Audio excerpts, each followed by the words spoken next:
right, Jack. Let's first talk about Terry Funk. Terry Funk, I think he was way before his time. When you look at Terry Funk, when you think about Terry Funk, one of the greats of professional wrestling. Wouldn't you say so, Jack? Oh yeah, undoubtedly. Great world champion, great territory champion, almost to the level of an attraction just in himself. You know, Terry, he started in 1965, and I was watching a show about an interview of Terry Funk, and he said his first match was a mixed tag match, little person, lady, little persons, and that was his first match. Now, a lot of people said that his first match was against Bucknet Monroe, but he said that was his first match, and he said he thought he did all right. He wasn't for certain, but he thought he did all right. And this is the thing about Terry Funk. Could you imagine having your first match with Sputnik Monroe? It would have been a match to have. That's for sure. Sputnik was a character in itself. We could do years just on Sputnik Monroe because he was a character. Something else that 1969, Terry Funk would make his way to Japan for the first time. Giant Baba he actually went and tried to find people to come over to Japan. He found the Funks, which were running their own territory at the time. They were running the Texas territory, not the whole Texas, because Fritz Von Erich was running parts of it. Joe Blanchard was running parts of it, but they run the Amarillo part of the territory, and they loved the Funks in Japan. Yep, they were huge. They were mainstays. Ian Dory Jr. for years and years over there.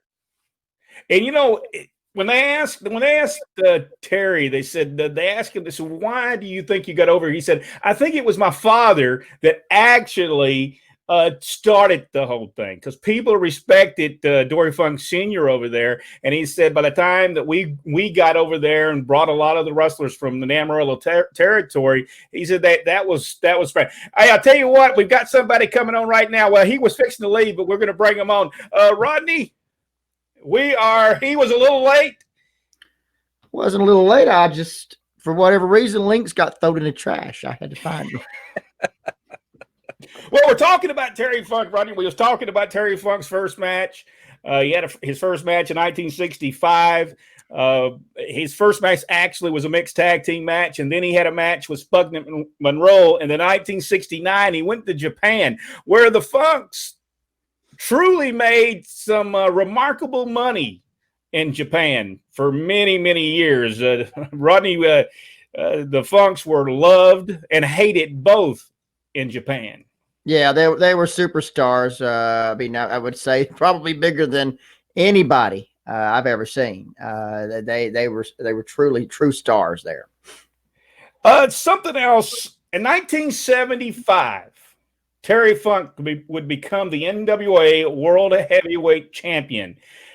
Terry Funk said that he enjoyed that time because he was able to go in there and make each wrestler in each territory better than they were before he got there. Jack, do you agree Terry Funk could make that? Definitely. Terry was one of those guys who brought an air of superiority in. Not that he was arrogant. That's not what I meant. I meant his skill level was so high, and he brought out people who had heard of him, but they never got to see him. So yeah, he brought certainly the whole territory up and set the standards for wherever he went. Rodney, was he completely different than his brother Dory Funk? Yes, it definitely was.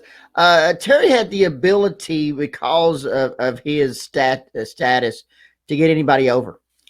He can make stars such as Manny Fernandez. Can make a star out of him. I mean, and if you've ever seen the stuff from Florida, it's just brilliant between Terry and Manny. And of course, the same thing they were trying to do with Mike Davis, which I think if they would have went to the full level of that, took it to this end, I believe Mike Davis would have been a star.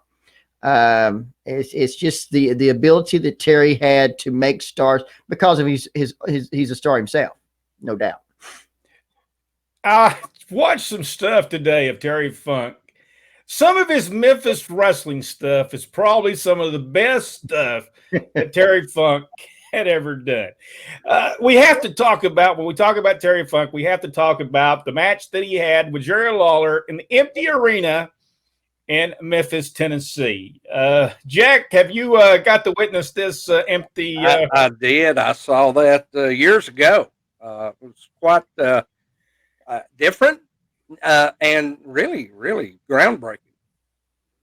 Been done so many times after that, but Terry Funk was tremendous in this. He was absolutely the star of the video. Not saying that Jerry Lawler was not the star, he was the big star in Memphis, but Terry Funk made this, Rodney. Yeah. We talked to Bill Dunya about this several times. Yeah, this thing was truly showed his talent, truly showed Jerry Lawler's talent to be able to do what they did in the empty arena, and the skill of Lance Russell telling the story. You had just complete professionalism in this, and it was only two people, Terry Funk and Jerry Lawler, that could pull this off. And in the end, many people said it turned Terry Funk because of the eye injury. So, but yeah, it was something. It's something to behold. Even to today standards, this was tremendous because I think it's a once in a lifetime thing. And they pulled it off. Lance. Yeah. Help me, Lance. Just tremendous. And what got me is Terry Funk was cussing through the whole video, and Lance Russell said, "Come on now, Terry, quit the cussing. We want to use this on television." And Terry just kept on cussing them. Even after that, just classic stuff. If you're not seen it, it's available on YouTube. You've awesome. Got to go over there and see that. A couple other things. I watched a video today with Terry Funk. He was going to team with Jerry Lawler and Sweet Brown Sugar, which is Coco Ware, against, it was going to be Jerry Lawler, Terry Funk. I think I just messed that up. Terry Funk. It was going to be Terry Funk, Jerry Lawler, Sweet Brown Sugar against Sabu. I'm not for sure if that's the Sabu we know of. Bobby Eaton and Carl Fergie. I watched the video today. I want to be honest with you. Some of the things that they did there in this video, I don't believe you could get away with today's standards. You can go back and watch it for yourself. But if you want to see that, but just put just put Terry Funk down there, and it will come up, and you can watch this. But he goes after Jimmy Cornette during this video. And he goes wild in that studio. Anytime Terry Funk was on the studio show in Memphis, Tennessee, it was going to be an adventure for Lance Russell and Dave Brown. Yeah, no doubt. And you know what? The thing that Cornette was so good in this because he tore his pants and then he come out there and he had duct tape. He had duct taped his pants back on. And it's just brilliant television, no doubt. Brilliant TV. No doubt. There's a lot more we can talk about Terry Funk. And we're going to do so. We're going to start looking at his career from 1965 on, and Terry had a tremendous. I mean, we've not even talked about Georgia Championship Wrestling and his feud with Dusty Rhodes. We hadn't even talked about this egg sucking dog. This great stuff, Terry Funk, and definitely we've not talked about his time when he was worked for the WWF, and then eventually came back and worked for WWF as well as Chainsaw Charlie. So many things that Terry Funk has done. 52 years in the professional wrestling business. 52 years. That's a long time. So it'll take us several years just to go over his career in the down the road.